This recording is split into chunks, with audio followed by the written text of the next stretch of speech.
The Death of a Zoo. Part 15. Chet and Dakota are standing beside Chet's car. They are a few hundred feet away from their dad's house. They are watching as the strangers who once occupied their dad's house are being handcuffed and placed into a van. Once the last person is placed in the van, Deputy Lang waves Chet and Dakota to come over there. Chet enters the house first. It is a mess. The house was neat the last time Chet entered it. Dirty dishes and food-related trash are scattered throughout the house. Does anything appear to be damaged or missing? Deputy Lang asked. No, it doesn't appear to be that way, Dakota said, scanning the house. Once you have some time and do a thorough walkthrough, and if anything is missing, please let us know, Deputy Lang said. Will do, Chet said.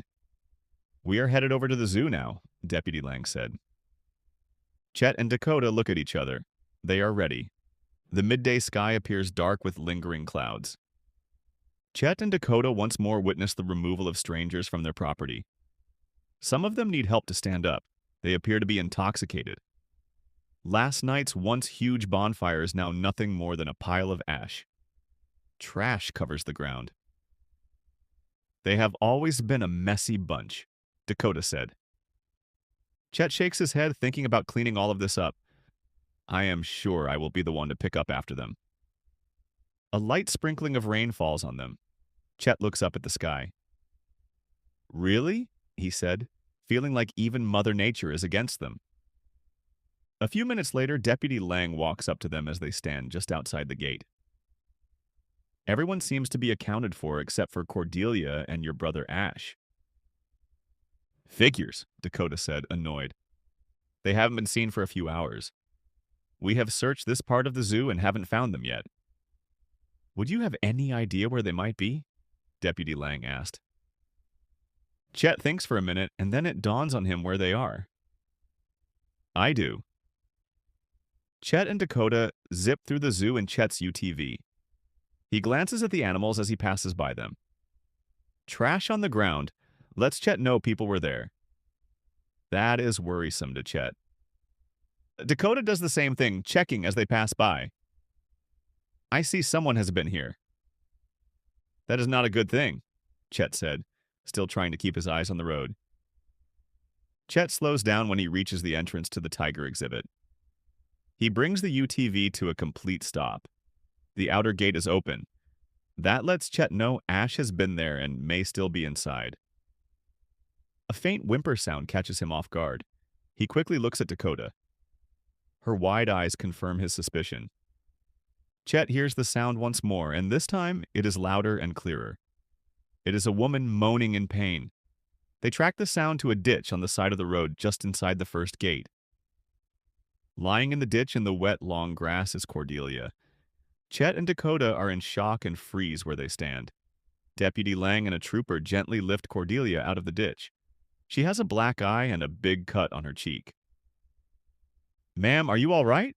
Deputy Lang asked. It's not his fault, Cordelia said, fighting through her pain. Her face and hair are wet from the grass and the light rain. He isn't himself. She is subbing now. Where is Ash? Dakota asked, concerned. Cordelia looks over in the direction of the tiger cage. Her eyes widen, and she goes pale. The others follow her gaze. Standing on the edge of a light emitted by the headlights of the UTV is Ash. Dakota is in shock. She covers her mouth with her hand. Ash stands there with the tiger's skin wrapped around him like a cape. The head of the tiger is still attached to the skin, and it rests on top of Ash's head. Chet can barely believe what he is seeing. He is horrified and grossed out. Dried blood from the tiger acts as an adhesive, holding the skin onto Ash's body. I am no longer afraid. Ash seems weirdly at peace. Chet doesn't know what to say. I no longer care what you or anyone thinks of me. Ash appears wobbly. He stares at Chet. His eyes are dilated. A blood-stained object slides further out of Ash's hand. Ash grips the object tightly. A piece of the object flickers in the light. He's got a knife! Deputy Lang reaches for his gun. Wait! Dakota shouts to save her brother's life. Deputy Lang looks at Dakota. She is shaking her head no and pleading with her eyes. She looks at Ash. Please don't. She begs her brother. Dad didn't care, that's why he sent me away, Ash said. We care, Ash. We can help you. There is a sadness in her eyes.